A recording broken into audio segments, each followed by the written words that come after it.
Presidente da Assembleia Legislativa faz balanço das atividades parlamentares durante o mês de março. Deputados aprovam mudança no regimento da Casa para dar maior celeridade nos trabalhos do Legislativo Estadual. E na edição do Bom Dia de hoje, você também vai ver embate entre prefeito de Manaus e desembargadores do Tribunal Regional Eleitoral repercute na Assembleia. E mais, governador do Amazonas, José Melo, lança programa Banco do Povo no município de Manicoré. O programa Bom Dia desta quarta-feira, hoje, 1º de abril de 2015, está no ar.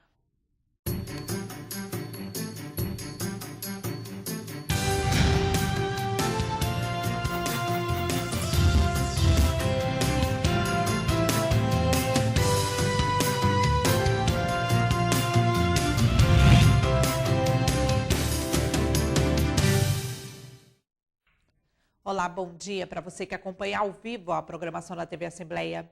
O presidente do Legislativo Estadual, deputado Josué Neto, fez uso da tribuna da Assembleia para realizar um balanço das atividades parlamentares durante o mês de março. Josué Neto afirmou que a Casa Parlamentar tem dado exemplo de debate democrático. As atividades da Assembleia Legislativa superaram as expectativas de produtividade no mês de março.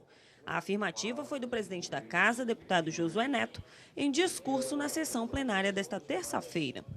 Eu não lembro, deputado Carlos Alberto, da Assembleia Legislativa ter tido um mês de março tão produtivo quanto nós tivemos esse ano.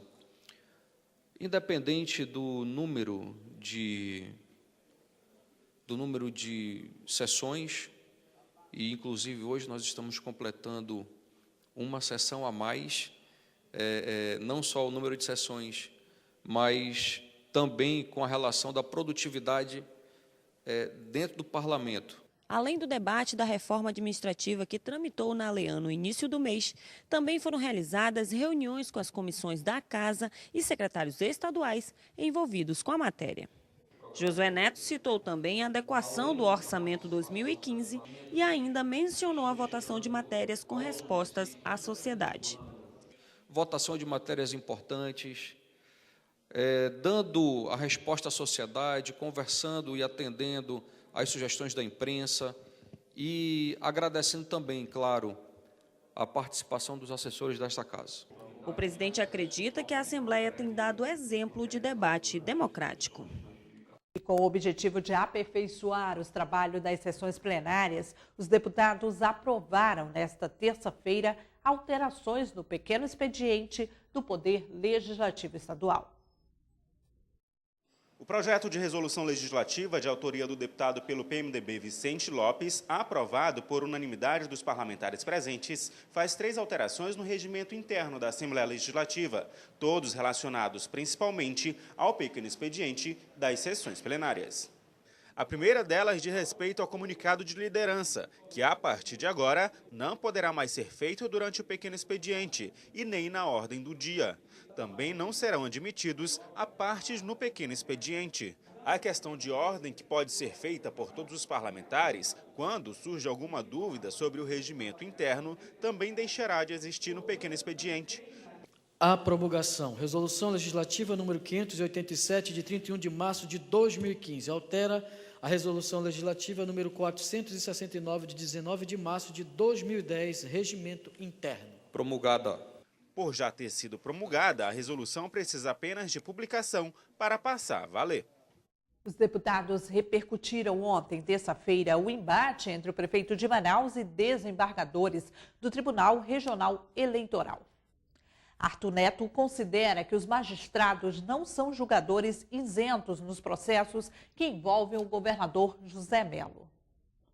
O prefeito de Manaus, Arthur Virgílio Neto, do PSDB, em texto postado na página pessoal dele no Facebook, levanta suspeitas sobre a isenção da presidente do Tribunal Regional Eleitoral do Amazonas, desembargadora Maria do Perpétuo Socorro Guedes, do corregedor e vice-presidente do TRE, desembargador João Mauro Bessa, e do juiz Délcio Luiz Santos, da cota da OAB na Corte Eleitoral, no julgamento de processos contra o governador José Melo.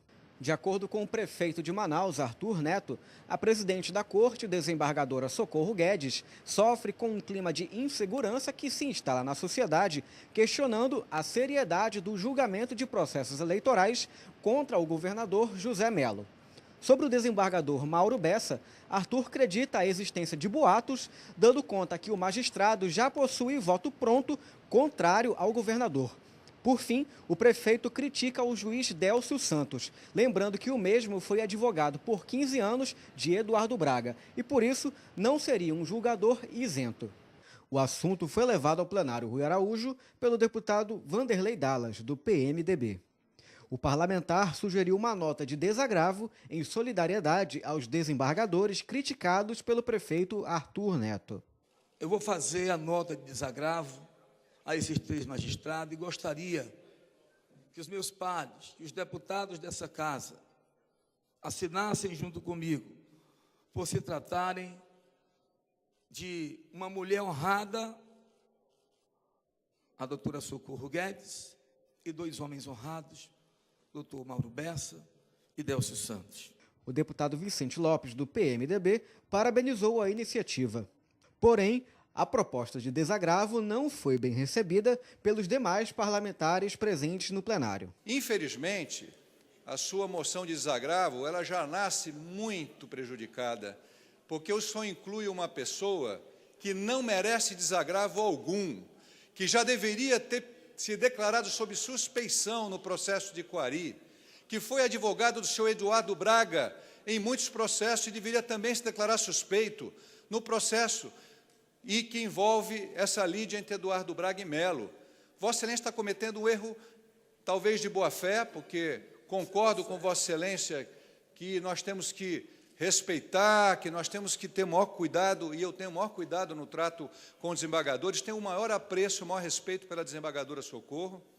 Eu acho que esse mal entendido pode ser desfeito, mas o doutor Délcio, me desculpem, não merece nenhuma nota de desagravo. Se Vossa Excelência apresentar esse desagravo, vai ser flagrosamente derrotado. E eu já me posiciono antecipadamente. Eu voto contra.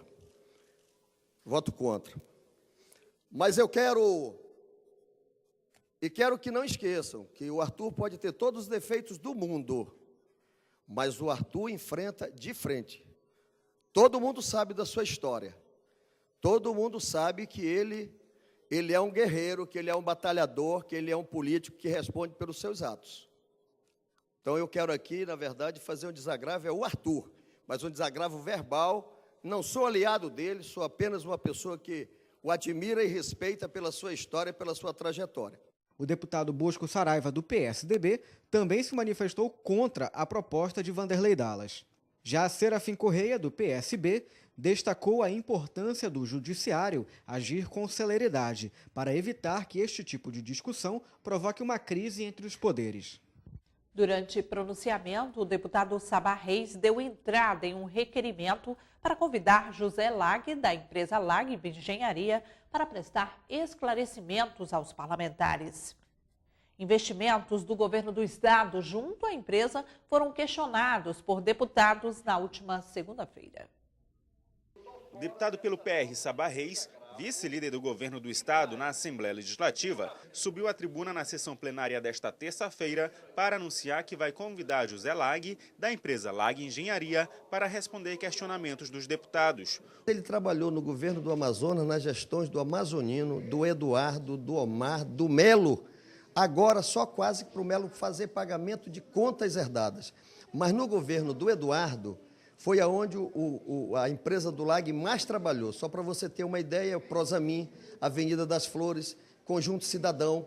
E aí tem deputados aqui ligados ao Eduardo com outra intenção, tentando causar algum desconforto no governo, querendo atribuir ao governo do Melo os pagamentos feitos à empresa do Lag. O requerimento de Sabá Reis foi depois que os deputados PMDBistas Vanderlei Dallas e Vicente Lopes questionaram contratos da Lag Engenharia com o governo do estado, na sessão da última segunda-feira. O líder do PMDB, Vicente Lopes, também solicitou informações da Secretaria de Estado de Infraestrutura. As informações são quais os projetos, o valor dos respectivos projetos e quais deles foram executados.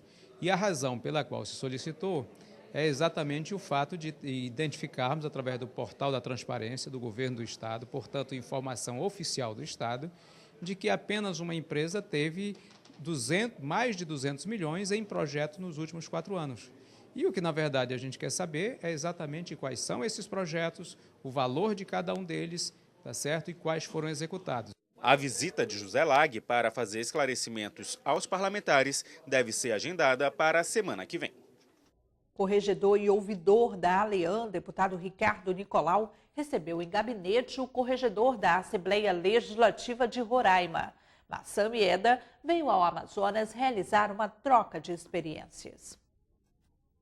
Na Assembleia Legislativa do Amazonas, a função de ouvidoria e de corregedoria são concentradas em uma só estrutura. Dirigida pelo deputado Ricardo Nicolau, o órgão é utilizado tanto para apurar as condutas internas da Casa, quanto para receber as denúncias da população.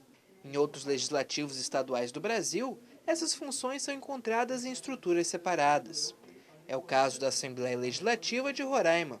O corregedor do Parlamento Roraimense, deputado Massami Eda, do PMDB, veio ao Amazonas acompanhado de uma equipe de assessores para aprender mais sobre a estrutura unificada. Diferentemente da Corregedoria do Estado de Roraima. Por exemplo, lá nós temos a Corregedoria, a Ouvidoria e a Comissão de Ética, que ela é paralela a isso. E aí estamos tentando aqui, passando aqui os conhecimentos para que nós possamos realmente fazer aqui uma unificação e que surja realmente aqui um trabalho em conjunto nas 3 linhas. Para o deputado Ricardo Nicolau, a troca de experiências é fundamental para melhorar o funcionamento do parlamento. Sempre é importante você buscar as experiências, né? Experiências de outros estados e poder também dizer um pouco do nosso trabalho, o trabalho da Corregedoria, o trabalho da Ouvidoria, as ações da Assembleia, a estrutura que a Assembleia dispõe para que sirva de exemplo. Qualquer cidadão pode procurar a Ouvidoria e Corregedoria da ALEAN para realizar denúncias, críticas ou sugestões. Através do número 0800 721 0313, é possível entrar em contato através de uma ligação gratuita de telefone fixo, das 8 às 14 horas, de segunda a sexta-feira. As informações serão encaminhadas aos órgãos competentes ou resolvidas no âmbito da Assembleia Legislativa. E veja a seguir, com o lema Eu Vim para Servir, sessão especial debate sobre a campanha da fraternidade. Não saia daí, voltamos já.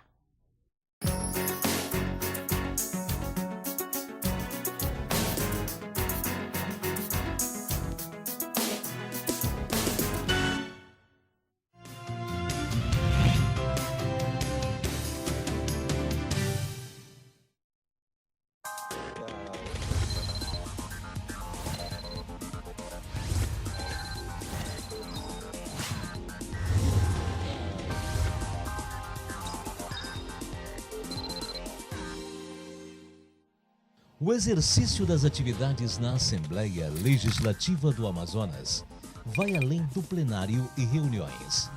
As comissões parlamentares também se fazem presentes para atender, de forma especializada, assuntos complexos presentes na nossa sociedade.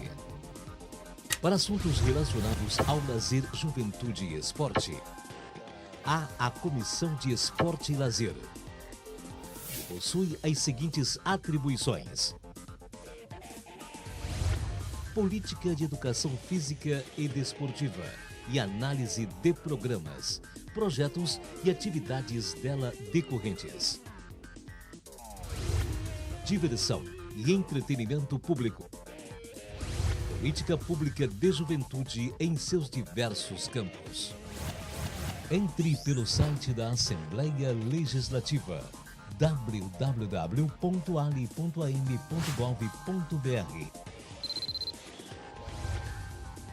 e saiba mais sobre a composição, notícias, relatórios e reuniões. Além de poder entrar em contato no campo, fale com a comissão.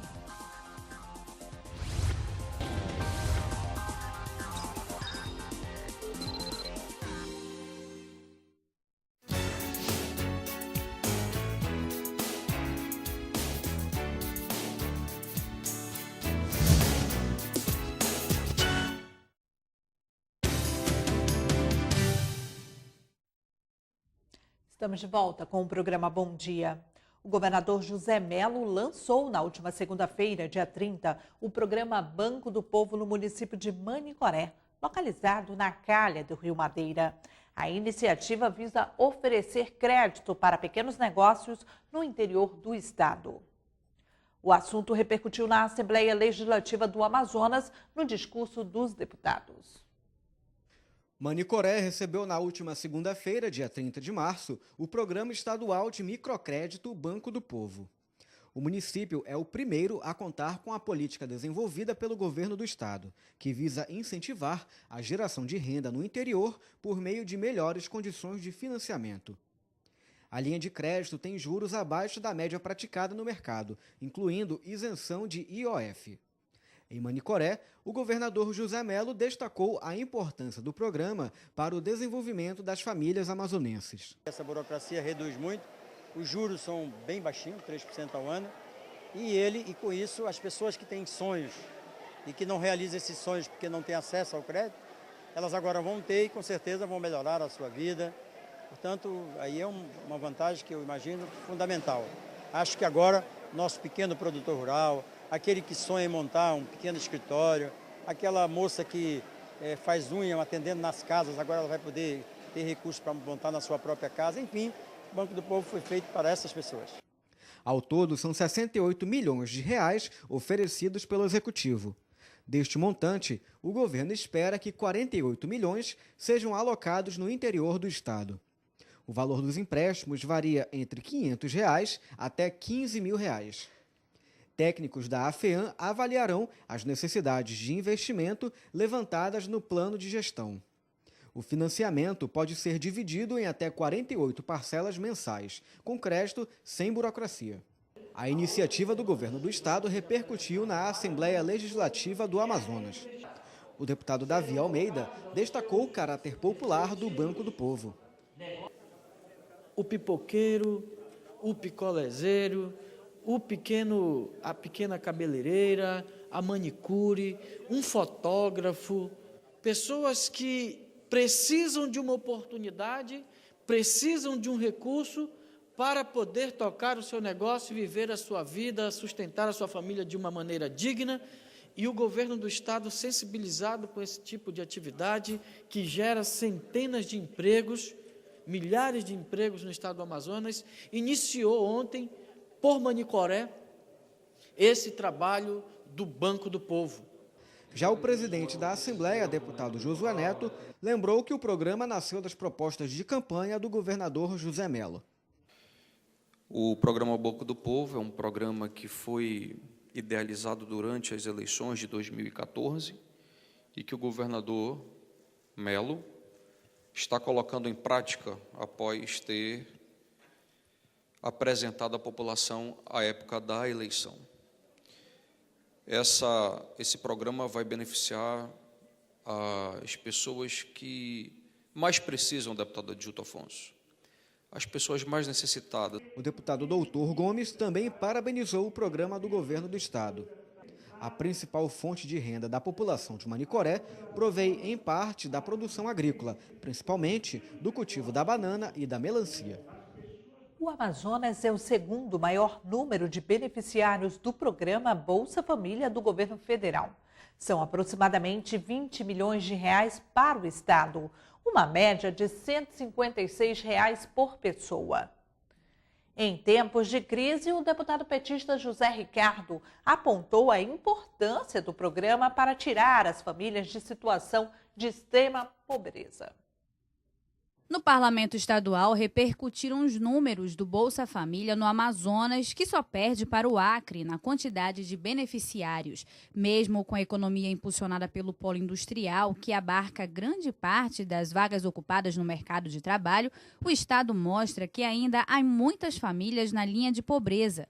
De acordo com o Ministério do Desenvolvimento Social, só em Manaus, 128.183 famílias recebem um benefício no valor médio de R$ 156 cada uma, um total de R$ 20.030.024 por mês. Só no mês de março foram repassados aproximadamente 73 milhões de reais a mais de 360 mil famílias em todo o Amazonas. São famílias pobres ou extremamente pobres, de acordo com o levantamento do Ministério do Desenvolvimento Social, o MDS. Ainda de acordo com dados do governo, o Bolsa Família deve complementar a renda de mais de 14 milhões de pessoas em todo o país. Mesmo em tempos de crise financeira, a destinação de verbas pelo governo para o programa social é defendido pelo deputado José Ricardo, do PT. Nas avaliações feitas pelo Bolsa Família, de que também está tendo resultados extremamente positivos. Nós temos aí, inclusive na área da educação, alguns indicadores que mostram que famílias que têm o Bolsa Família, os filhos têm uma perseverança maior na escola, por isso o Bolsa Família é fundamental para atender essas situações.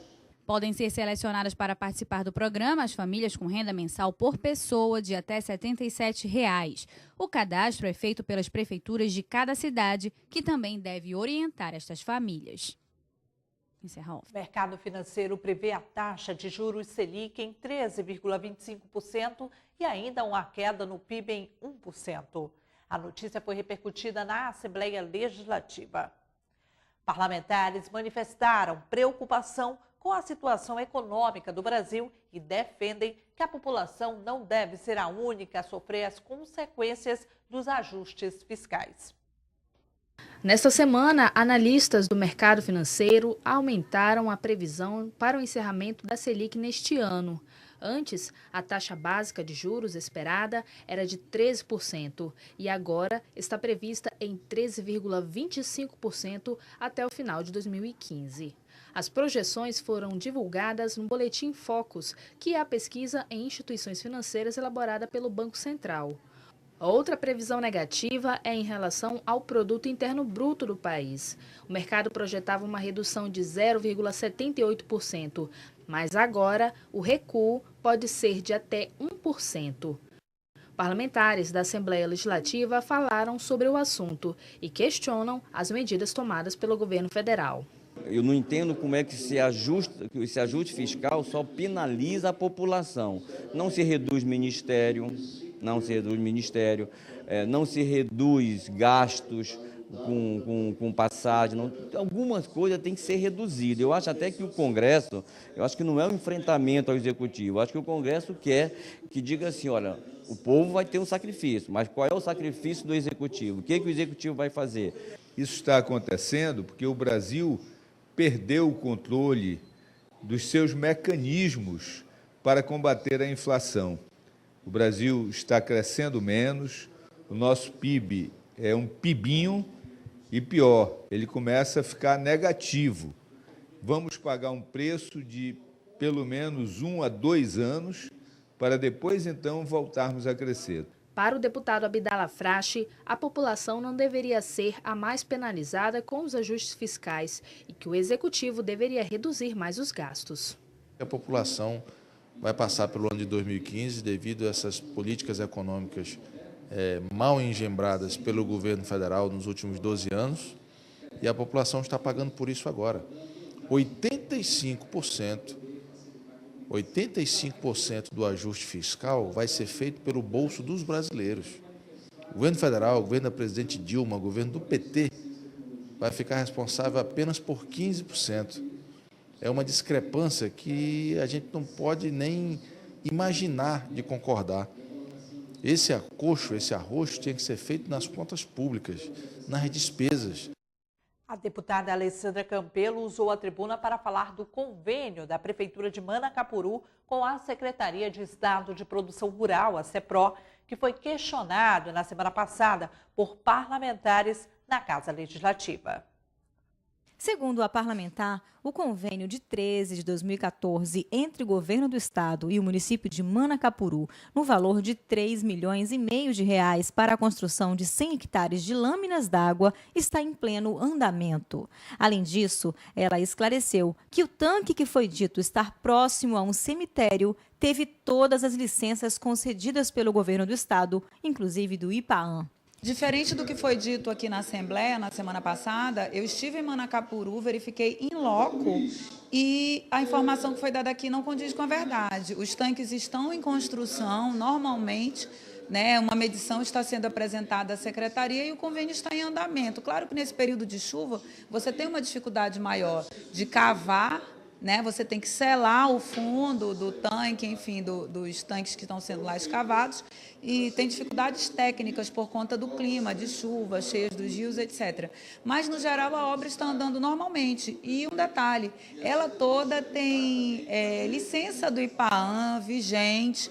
Então, assim, o próprio governo do estado foi quem disse que aquelas obras poderiam ser feitas naqueles locais quando deu uma licença.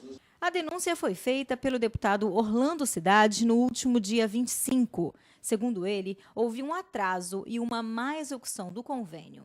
Em uma visita à cidade, o deputado constatou que até agora apenas 13 hectares de lâminas d'água foram entregues e 70% dos tanques estão com vazamentos, além da baixa densidade de água, o que é inadequado à criação de peixes. Orlando Cidade denunciou ainda que houve um piscicultor contemplado com tanques a 2 metros do muro do cemitério da cidade, o que deverá criar problemas futuros, gerando uma representação no Tribunal de Contas do Estado, na Secretaria Estadual da Produção Rural e nos demais órgãos estaduais competentes. Sessão especial de autoria do deputado José Ricardo, em conjunto com o deputado Luiz Castro, discutiu em plenário a campanha da fraternidade, promovida pela Igreja Católica no Amazonas. O tema em 2015 é Fraternidade, Igreja e Sociedade, com o lema Eu Vim para Servir. O arcebispo metropolitano de Manaus, Dom Sérgio Castriani, participou das discussões. Lembrar a vocação e a missão dos cristãos a partir do diálogo entre igreja e sociedade. Esse é o objetivo da campanha da Fraternidade 2015, lançada pela Igreja Católica. Com o lema Eu Vim para Servir, o assunto foi discutido no plenário Rui Araújo em sessão especial. A autoria foi do deputado José Ricardo, do PT, em conjunto com o deputado Luiz Castro, do PPS. O parlamentar afirmou que a campanha também ajuda a levantar na sociedade a importância da conscientização sobre as leis e normas de conduta. A legislação normatiza a responsabilidade social de todos os indivíduos do país. Por isso, a importância da Assembleia Legislativa discutir o assunto.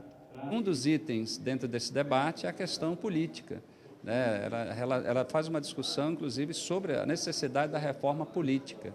Então, é muito importante que na Assembleia Legislativa possa tomar conhecimento dos propósitos da campanha, das contribuições no sentido de debater o nosso sistema político, as propostas que tem para a reforma política, e então nós temos essa oportunidade. Participaram da sessão especial a coordenadora estadual da Pastoral da Criança, Terezinha Facchini, representantes da Coalizão das Entidades pela Reforma Política, do movimento Rede Um Grito pela Vida e do movimento das Mulheres Solidárias do Amazonas, além do arcebispo metropolitano de Manaus, Dom Sérgio Castriani. Para ele, a Igreja Católica no Brasil entende que o país precisa passar por uma reforma. Por isso, é necessário que toda a sociedade se aprofunde no assunto. O Brasil precisa de uma grande reforma. Reforma tributária, reforma educacional, reforma da Previdência Social. Mas a mãe de todas é a reforma política. O Brasil veio de uma grande ditadura, nós estamos num processo ainda de democratização. E a democracia corre perigo se ela não for aperfeiçoada. Então, junto com a sociedade, a Igreja se propõe a colaborar nesse diálogo. A campanha da Fraternidade 2015 foi lançada no dia 18 de fevereiro, promovida pela Conferência Nacional dos Bispos do Brasil, e ocorre anualmente há 51 anos. A intenção é aprofundar, à luz do Evangelho, o diálogo e a colaboração entre a Igreja e a sociedade, refletindo sobre o papel de cada um como agente de mudança. E o programa Bom Dia de hoje termina aqui. Você que ficou conosco, muito obrigada pela sua audiência. Uma ótima quarta-feira para você e fica agora com a sessão plenária. Tchau, tchau.